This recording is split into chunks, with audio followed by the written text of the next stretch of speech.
It's a busy holiday time to be a creative, despite the pandemic. Hi, everyone. I'm Laurie Fagen, and welcome to AZ Creates, a web series about the many creative people right here in the great state of Arizona. On today's show, in our Creative Connections segment, you'll meet Robert Diepenbrock of Chandler. He's a Renaissance man who's been an actor, director, and special effects creator who's working on a new web show. In What Are You Reading, we'll hear from suspense and romantic author Karen Mueller Bryson. We will highlight the Arizona Citizens for the Arts nonprofit. Kat Beard will be here with lots of great arts events for you, and we'll close with a creative quote of the day. Don't go away. AZ Creates is sponsored by Mary Contreras State Farm Insurance. A longtime supporter of the arts, Contreras offers insurance for autos, homeowners, renters, personal, business, life, and health, plus annuities and mutual funds. Located in Tempe, contact Mary Contreras through her website at marycontreras.com. Our guest today is Bob Diepenbrock, a Chandler entrepreneur who has worked in theater, television, film, and is now jumping into a new web series. Welcome to AZ Creates, Bob. Thank you, Laura. It's a pleasure to be here.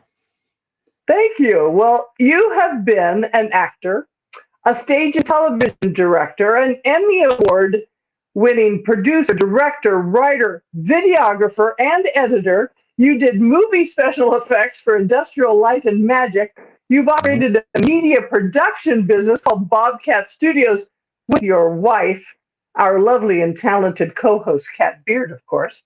And you're a model train enthusiast and get ready to launch this new web series about trains in the movies. So we'll find out more about that in just a few minutes. But Bob, tell us how you first got into the entertainment business in the first place. Well, basically, it was in high school. I fell in love with the theater, went on and got a degree in college, went on to do professional theater as an actor and director in Los Angeles, primarily for the Los Angeles Free Shakespeare Festival, where we did Shakespeare, everything from Macbeth to Richard III. And I fell in love with the theater. I realized that it was the first way I discovered to combine art, active art, for want of a better word, and I really fell in love with it. And I can see you as Macbeth and some of those great characters, of course. Well, actually, I understudied Macbeth for the Free Shakespeare Festival. The gentleman who played Macbeth was actually Ron O'Neal. If you remember the movie Superfly, Ron was Macbeth, and then Eric Braeden, who still appears on Is It All My Children? Not sure. Young and the Restless was Macduff. So yeah. How fun. That's great. Well, then from the stage, you jumped into Industrial Light and Magic, George Lucas's big company, and working on special effects for the movies. Tell us how you got into that. Oh, it was kind of serendipitous, Laurie. It was I left Los Angeles because I realized that I really did love acting, but it was a tough way to make a living. And when I was directing, I really enjoyed myself a lot more because I didn't have to play my own instrument. I could play someone else's instrument. I also had a background in art. I had gotten in high school. I had gotten a scholarship from the Bank of America in art. So I moved up to the Bay Area, and one thing led to another, and I got a job at Industrial Light and Magic Company in San Rafael, George Lucas's special effects facility. So tell us about some of the films that you worked on with ILM. Well, primarily, I got to ILM just after Empire Strikes Back, and my primary assignment was Star Trek II: The Wrath of Khan. And I built the Reliant, the ship that Khan attacks the Enterprise with. I also built planet surfaces and space stations and just a whole plethora of various different miniatures that were then used in motion control special effects work. I also would generally go down to the stage with the model, because you had to babysit the model. Without going into it in too much detail, this is done with motion control. The first motion control systems were done on Star Trek II just after Star Wars and Empire Strikes Back.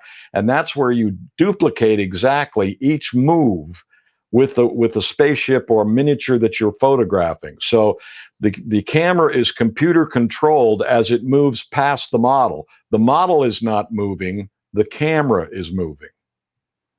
I see. Okay, that makes a big difference too. And boy, and you have seen the industry, change so much, and we'll talk about what people are doing today as well. But so from ILM, then you went into television production, and you worked for a couple of NBC affiliates in Albuquerque, New Mexico, and then here in Phoenix at Channel 12, creating commercials and promotional videos. Talk about some of the maybe favorite projects that you worked on during that time. Well, it's interesting because there's kind of a thread that runs through this. After having worked on Star Trek II at ILM, I talked the production department and the station manager into allowing us to use this was at KOB in Albuquerque, into allowing us to use the film critic that we had at the station. And we did a show called Star Trek, a Retrospective. And we actually built the bridge of the Starship Enterprise using green screen elements, similar to what they do with weather broadcasts. And we literally recreated the bridge of the Enterprise that the critic would then do the show from as the host. Well, that got nominated for an Emmy Award, and I came down here to Phoenix to accept the award. And while I was here, I was offered a job at KPNX. I see. Wow, that set sounded amazing. Oh my gosh. And now you've run your own company, Bobcat Studios, for the last almost 30 years, worked with celebrities like Dan Marley and the late Eddie Basha. What are you most proud of, Bob, with your work through Bobcat Productions? My talent or my skill was always and is always to put the talent at ease when they're on camera. Many of the people that I work with are not trained actors like Eddie Basha and Dan Marley. And the thing that you need to do is just to put them at ease and make them understand that big eye is not Hal, looking to take care of your spacecraft, no pun intended, but you just relax. We've got plenty of time, plenty of takes. And so I developed a reputation of being a director that would draw performances out of basically amateur folks. And it's real easy. You just figure out, it's like working with actors. You figure out a different language with almost each actor, something that the actor or the on-camera talent will relate to that will allow them to relax and draw that persona out of them.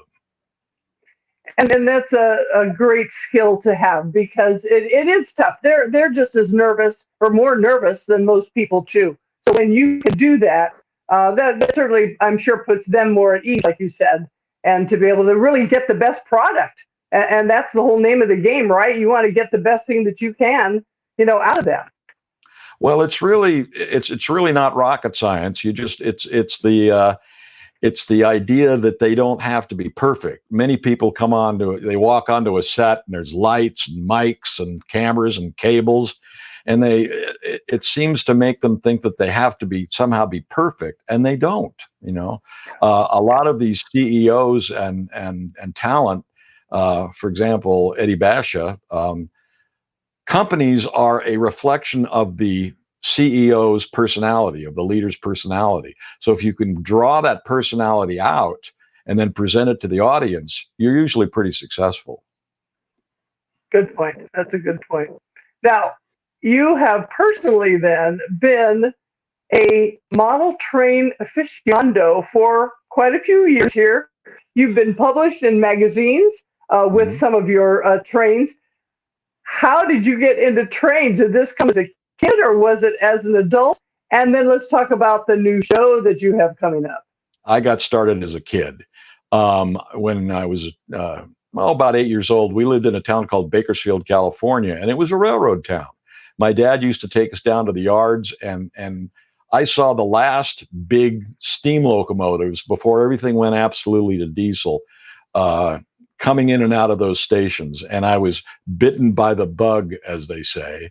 My dad loved trains. He was not into model trains himself, but he instilled in me a love for trains and then modeling trains.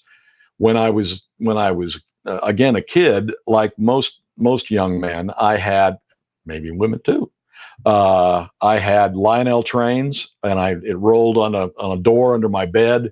Later on, I made large train layouts for both myself and for clients. In fact, many of the skills that I developed as a model railroader and a modeler of trains, I used later in the special effects business. Well, that makes perfect sense. Absolutely. Well, and then you also did a lot of volunteering or spent a lot of time at McCormick Train Park too. Is that right? Oh, I wouldn't call it volunteering. It's just a lot of fun. Yeah, I belong to a couple of clubs up at the McCormick Park, the HO Club, and a couple of other things. And although they're closed right now, unfortunately, due to the COVID situation, we meet regularly up there and run trains. And we're just a big bunch of old kids, just running our choo-choos. Right, right. So let's talk about your new web series called Locomotion Trains in the Movies. This is going to be launching, I believe you thought, after the first of the year. Tell us how you came up with this idea. Well, again, it's one of those natural things. I mean, love trains, had a career in the movies, love movies. My wife and I are both just movie nuts. And so I started thinking about it. In fact, it was my wife's suggestion. Why don't you do a series on trains? You know so much about it. And as I started to research the various different ideas, I noticed there were a lot of people that had produced programming on YouTube and on other channels and areas that showed the movies, but they didn't explain what was going on behind it. And what's going on behind the camera is as fascinating as what's going on in front of the camera. How did they make these things? For example, how do what's the progression of literally wrecking trains? There's a lot of movies that have train wrecks in them simply because it's Sure. exciting. From the silent era, movie makers realized that trains were exciting. And one of the examples is Buster Keaton's silent film masterpiece, The General, where he literally blows a locomotive up on top of a trestle, and it falls from the trestle and dashes itself apart in the river. And at the time, that setup cost $40,000 to do, which in today's money is about $6 million for one shot. And then as special effects progressed, you have, movies like Back to the Future, where you're using miniatures and digital special effects to run the train off the bridge. And later on, movies in the 2014's version of The Lone Ranger, the train is all digital. So it's interesting to see the progression of special effects from someone like myself who has done special effects, to tell the audience, what's really involved with this. It's not just run the train off the bridge. It's how do we do it? What kind of cameras do we use? Right. So you're going to actually show. You're going to actually show or talk about show the scenes, and then show how they talk about how they actually created that. Is that correct in your new show? Well, yeah. Again, for example, like how did Buster Keaton in the silent era in 1926 blow up a locomotive and dump it into the river? He actually used a real locomotive. In fact, they set up a trestle so the trestle would collapse. They ran the locomotive off on the trestle, and the engineer that started the locomotive jumped off. They had a dummy in the cab, and when the locomotive fell in the river, all the spectators from the town nearby were watching it, and they screamed, and the women fainted because they thought the engineer was still in the locomotive and got killed. Oh, So no. those are the Amazing. interesting stories. Absolutely. And then for you, somebody like you who have seen this progression and worked in it too, how is it for you to see what they're doing today with some of the special effects that are possible and the digital work that's possible. What do you think about all that? For example, digital special effects have gotten so expensive that in some cases it's cheaper to actually go back to the old Buster Keaton method and literally wreck a train or whatever it is you're going to use in the special effect. In the movie The Fugitive, they actually wrecked a real train. Or in the movie Tenet, for example, they literally drove a 747 into a building and wrecked it because it was actually cheaper than doing it digitally. I'll be darned. And they must have had a million cameras on those then, right? Oh, yeah, you're going to have multiple all those cameras. Shots. Just like Buster Keaton did with his collapsing bridge. I was told, they had 12 cameras rolling on it. Wow. Because they had one shot at it. That was it. Yeah. So it sounds like you're having fun researching this new show, right? Oh, it's amazing. I mean, you start with what you think is the trunk of a tree, and it just branches out into all these fascinating directions. In fact, did you know that there was a whole history in the 1920s of females who did their own stunts? It was, you obviously started with movies like The Perils of Pauline, but there was a series called The Hazards of Helen, where she did all her own stunts. So you had like the Katniss Everdeen of the silent movies. Right. How fun. I'll be darned. Well, you'll be able to find out more about Bob Diepenbrock at his Bobcat Studios website at bobcatstudios.com, as well as on Facebook, where they have a new page now called Locomotion Trains in the Movies, and the show will be launching after the first of the new year, 2021. Thank you so much for being with us today, Bob. Really interesting information, and we sure look forward to your show. It was a pleasure visiting with you, Laurie, and we look forward to doing the show and hope everybody tunes in and enjoys it as much as we're enjoying making it. Absolutely. I think it'll be a really fun one. Our author segment with romantic suspense writer Karen Mueller Bryson is next. Stay with us. AZ Creates is sponsored by the Times Media Group, a digital and print media company that operates in the Phoenix and Tucson metro markets. It serves a wide variety of demographic audiences and communities with more than 1.1 million printed copies and millions of online readers each month. Publications include the Santan Sun News, Chandler Arizonan, Gilbert Sun News, Mesa Tribune, Scottsdale Progress, and many more. For details, visit Times Publications at timespublications.com. We'd like to welcome longtime novelist Karen Mueller Bryson to AZ Creates. She has branched out into various genres, including scriptwriting now, all while holding a very busy job as a university professor. Thanks for being on our show today, Karen. Hi, Laurie. It's great to be here. Thank you so much for inviting me. I'm so glad that we could. Thank you. Now, you are a USA Today best-selling author, a playwright, a screenwriter, university psychology professor, a publisher, and, quote, hopeless romantic. So how did you first get into writing romance books? Well, it came about in actually 2012 with the rise of the new adult romance market. And I started reading a lot of new adult authors. And I really enjoyed, I hadn't given much thought to writing romance prior to that, but I really enjoyed what they were doing, like Jamie McGuire and Colleen Hoover were two of the authors that inspired me. So during National Novel Writing Month in 2012, I tried to write my first romance novel, and I really enjoyed it. So I just kept writing them. And I ended up writing 36 romance novels in 3 years. I wrote one a month for 3 years. And I started publishing them in March of 2013. That is amazing. You are one of the definitely most prolific writers I have known. And now you've added suspense and mystery and paranormal into some of your writing bag of tricks, if you would. So how did you decide, or why did you decide to add those genres? Well, the main reason was because the market for romance became so crowded. In 2013, when I first started publishing romance, the market was very wide open, and there was a lot of opportunity for romance writers to enjoy a good readership.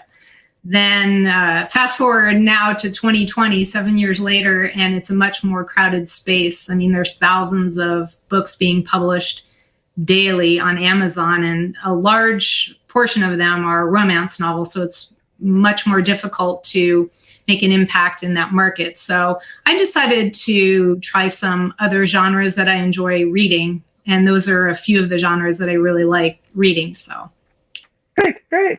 So the book that you're going to read from today is called Only the Pretty Ones, and you describe it as a romantic mystery / suspense about a woman who's abducted from a college bar, and when the police won't investigate, she gets her reclusive sister teams up with a drug dealer to try to find her, and then they uncover a sex trafficking ring and much corruption too. So please set the scene for us, if you would, and read a bit from Only the Pretty Ones.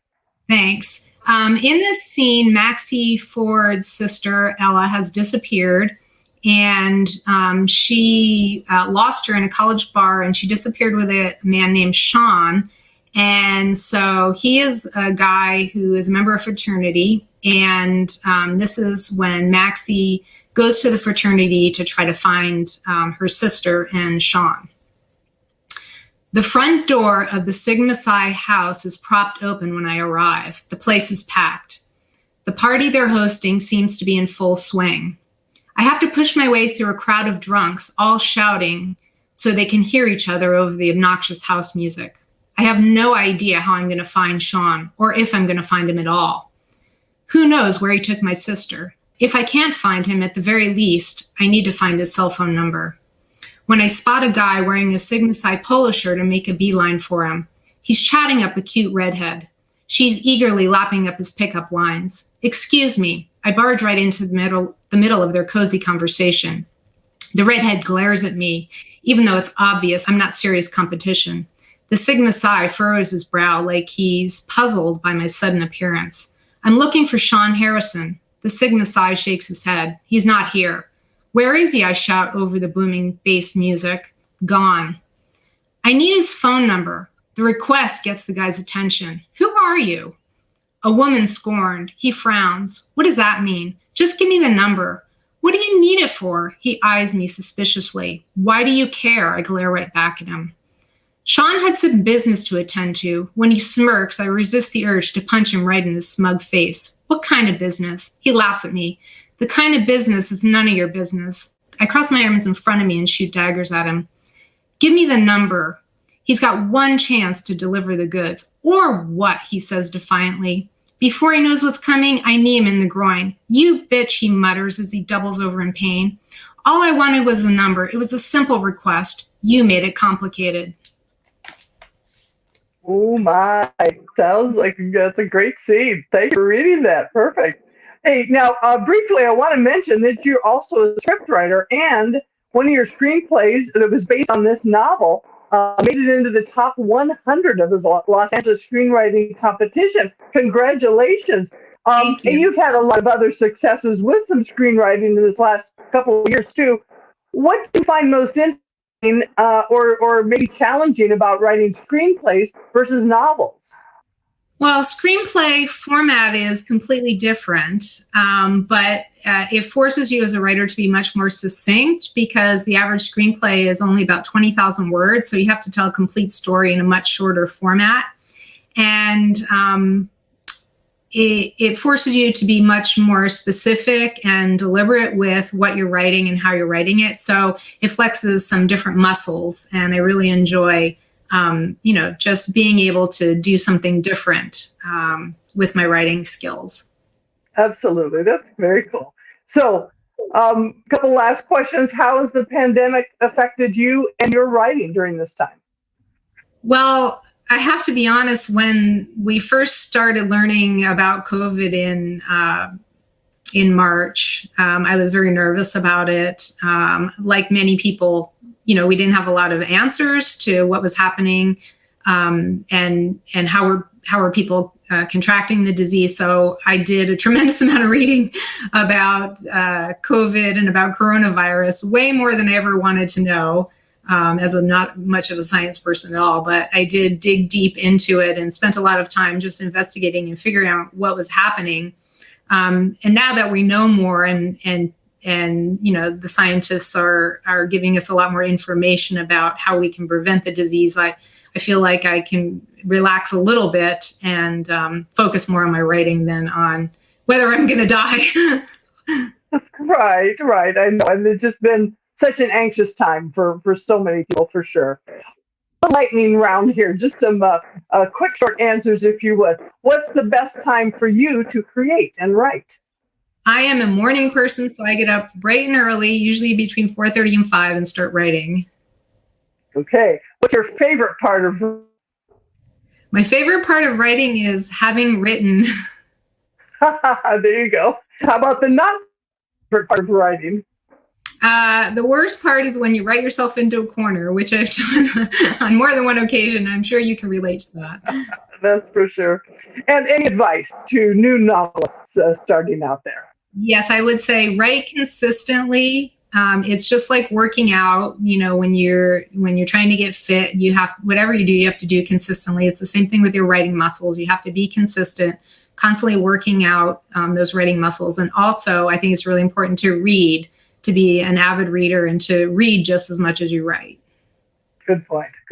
Thank you so much, Karen. You are also publisher of Short on Time books, and full disclosure, I am one of your authors. Thank you very much.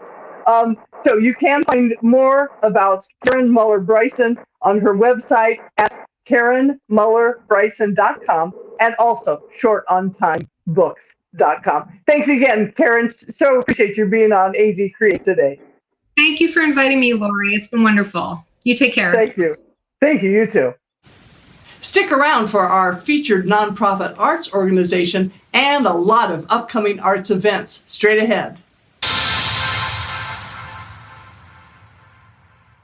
AZ Creates highlights Arizona Citizens for the Arts, which has been the eyes, ears, and voice of the nonprofit arts and culture sector in Arizona for more than 30 years, a sector which represents more than $500 million of economic activity and employs more than 50,000 creatives statewide. Today, Arizona Citizens for the Arts has 100 member arts organizations across Arizona and more than 5,000 citizen arts supporters who are part of a network that steps up in support of arts and culture issues when called upon. AZCA is also the home of the recent Governor's Arts Awards, which can be seen on the AZCA website, along with a new podcast called AZ Uncensored. Check them out at azcitizensforthearts.org. While some holiday events have been canceled this year due to the pandemic, many people are getting very creative in figuring out ways to bring art to you this month. Here's AZ Creates co-host Cathy Beard with all the information. Thanks, Laurie. Holiday music is in the air with concerts, spectacular lights, and decorative displays, Christmas shows, and fun seasonal crafts for the whole family. So grab your mittens, a cup of hot cocoa, and hop in your sleigh as we jingle all the way.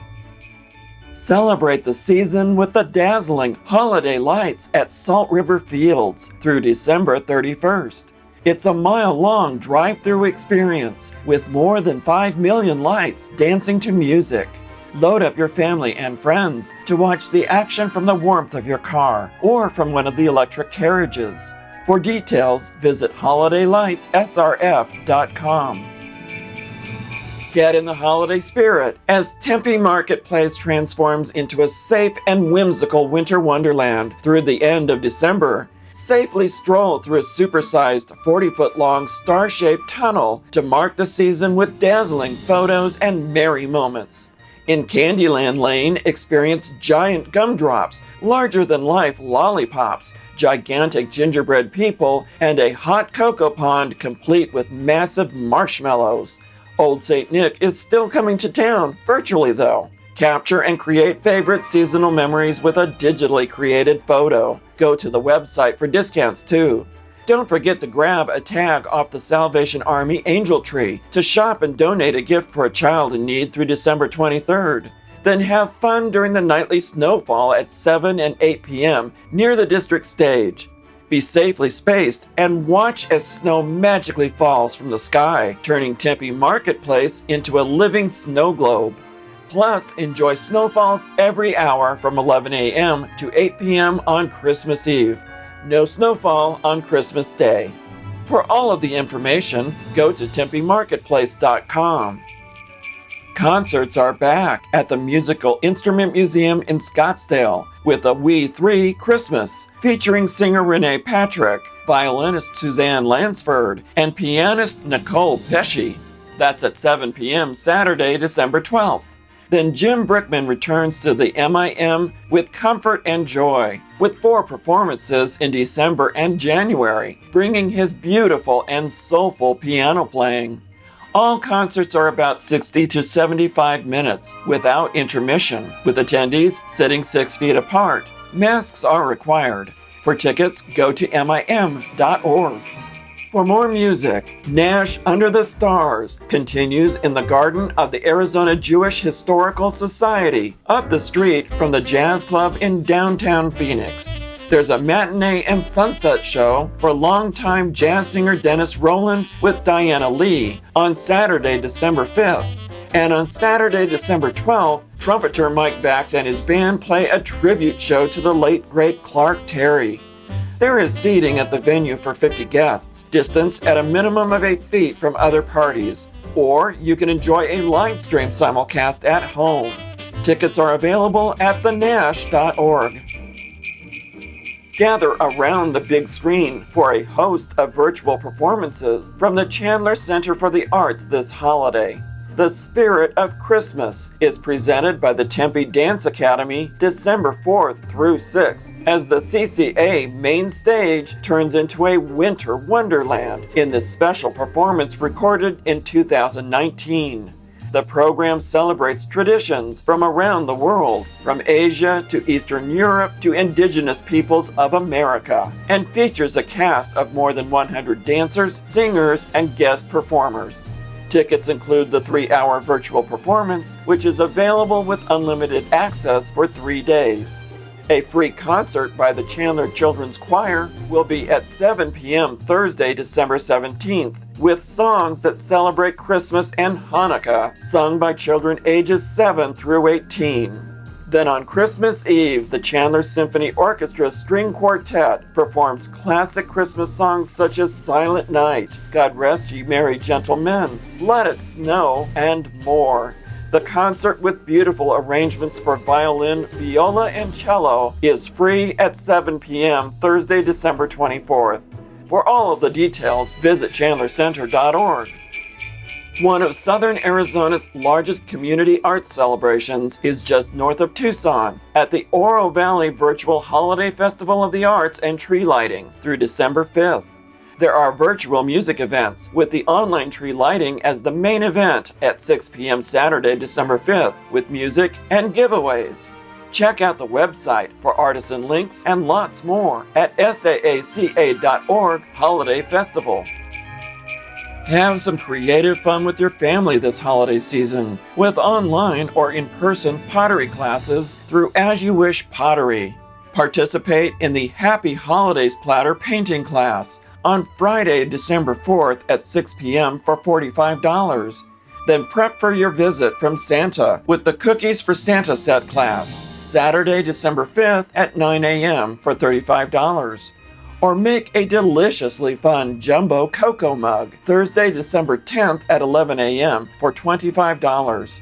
And if you missed the first 3, check out a beginning technique class making holly bowls, Friday, December 11th at 6 p.m. for $15. Contact As You Wish Pottery to acquire your to-go class kit 2 days before the class date. You will receive pottery, paints, tools, tracing templates and paper, and the necessary instructions. The online class will lead you through the process.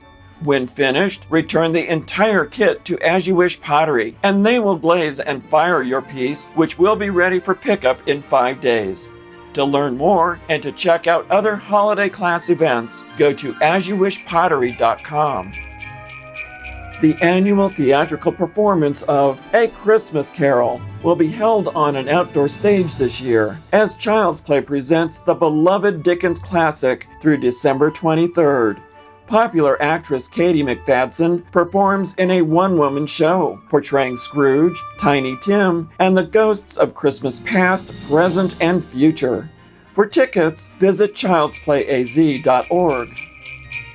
Dance, sing, and rock and roll while you help save the holidays at the drive-in theatrical production of Rockin' Around the Christmas Tree by Live Theater Workshop in Tucson. It's being performed on 2 weekends in December, the 11th and 12th, and the 18th and 19th. Audio for the show will be transmitted through the radio into your car, which will be parked 6 feet apart from others. Pre-order candy, sodas, and popcorn to be delivered to your car. Get all of the details at livetheaterworkshop.org. Have fun as you attend these events, and be mindful of safe social distancing so everyone can have a holly jolly good time. Do you have a holiday event to tell us about? Then contact us with an email at azcreates.artonlineaz@gmail.com. And as you begin your celebrations, think of others too, so everyone can have something to look forward to. Thanks for sharing all that great information, Cathy. AZ Creates is sponsored by Sibley's West, the Chandler and Arizona gift shop in historic downtown Chandler. A strong supporter of Arizona creatives, Sibley's West features work from more than 200 artists specializing in Arizona items and souvenirs, including art, pottery, food, jewelry, and much more. Now open at 72 South San Marcos Place in Chandler, online shopping is also available with convenient and safe curbside pickup. Visit www.sibleyswest.com for details. Be watching AZ Creates next time when we'll visit with fiber and glass artist Adrian Buffington and Western sci-fi author Edward L. Gates, both from Prescott. In our creative quote today, the British artist David Hockney says, "What an artist is trying to do for people is bring them closer to something, because of course art is about sharing. You wouldn't be an artist unless you wanted to share an experience, a thought." Thanks for watching. We're so glad we could share this time with you and share some of our creatives with you as well. Please take a quick minute to leave us a comment below and let us know your thoughts. We are working to increase subscriptions to this channel, so we would appreciate it if you would click on the subscribe box. And if you tap the bell at the top, you'll be notified when new content is available here at AZ Creates. There's also a share tab where you can share this to Facebook and Instagram and other social media platforms, or email it to your friends and family and art patrons and other artists, anyone literally around the world who share your love of art. We also promote fine art and fine artists on our social media pages on Facebook and Instagram at Art Online AZ. So make sure you jump over there when you're on social media next, because we also promote a lot of art events there as well. Whether you're a creative sharing your art with others or a valued patron appreciating our creatives, please stay safe and healthy and make it a creative day. See you next time.